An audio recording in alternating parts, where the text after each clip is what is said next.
Welcome back to How to Learn English.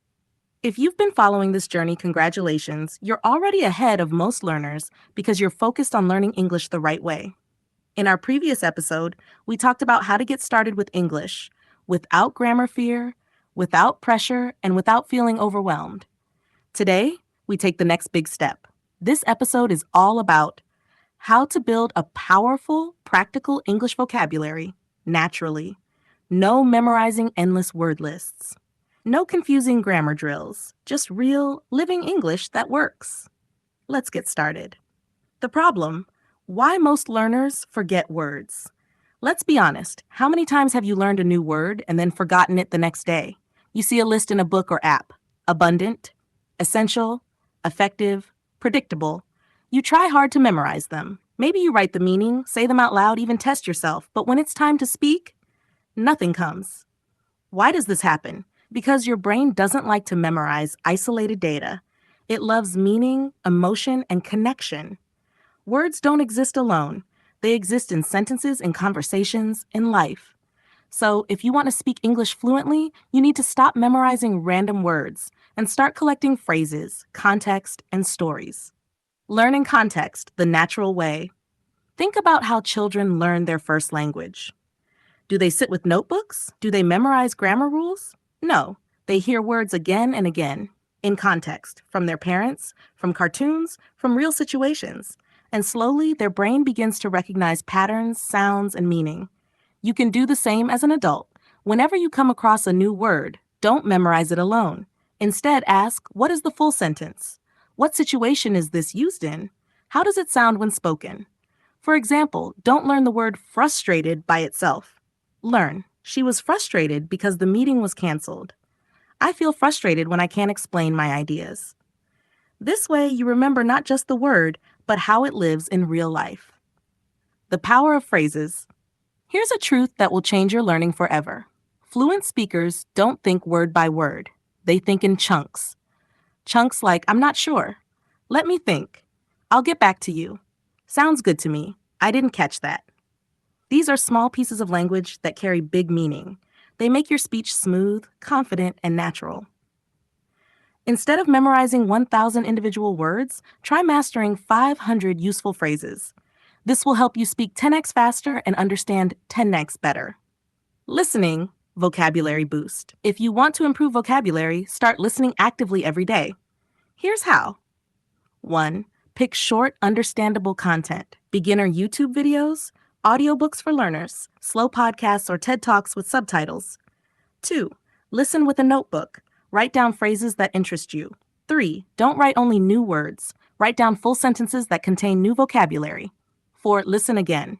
Try to say the phrases aloud. Feel the rhythm and tone. Example, you hear, I've been meaning to talk to you.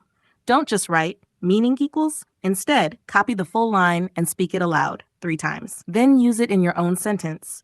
I've been meaning to learn Spanish. I've been meaning to clean my room. Now that phrase becomes your phrase. Shadowing. Repeat like a native. One of the best techniques for building vocabulary and pronunciation is called shadowing. Here's how it works. 1. Play a short English clip with speaking. 2. Listen to one sentence. 3. Immediately repeat it, at the same time or just after. 4. Match the rhythm, stress, set, and speed. Example, original. It's not a big deal. You repeat, it's not a big deal. Do this for 10 to 15 minutes a day, and you'll absorb vocabulary naturally, just like a sponge. Create a personal phrasebook. This is a powerful tool, and it's super simple. Every time you find a new useful sentence, write it in a notebook or digital note. Include who said it or where it came from. Try translating it to your own language, only if needed. Over time, this becomes your personal dictionary of real English.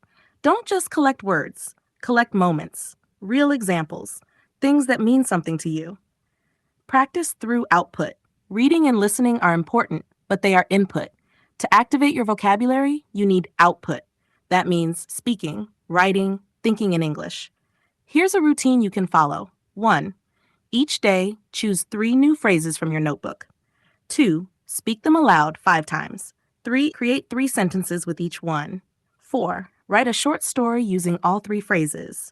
5. Use them in conversation, real or imaginary. If you do this daily, your brain starts moving words from passive memory to active speaking. Bonus tip: use apps with purpose. Language apps can be helpful, but only if used wisely.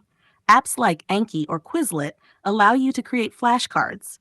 But instead of using single words, make cards with full sentences, audio clips, images, short conversations. This way, you're not just memorizing, you're learning how to use the language. Final challenge for you. Let's make today's lesson practical. Here's your task. 1. Choose a short English video or story. 2. Write down 5 full sentences or phrases that sound useful. 3. Practice saying each sentence aloud with the same emotion and rhythm. 4. Write 5 original sentences using those phrases. 5. Comment your favorite one below and explain why you like it.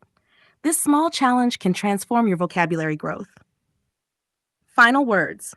Vocabulary isn't about collecting words. It's about collecting experiences with language. When you stop memorizing and start living the words, everything changes. English becomes exciting, powerful, and full of connection. So keep listening, keep repeating, keep using the language. And remember, fluency isn't about knowing everything. It's about using what you know confidently and naturally. If this episode helped you, don't forget to like the video, leave a comment sharing your favorite phrase, and hit subscribe so you don't miss the next episode. In Episode 3, we'll discover how to practice speaking English even if you don't have a partner. Trust me, you don't want to miss it. Thanks for watching, and see you in the next one.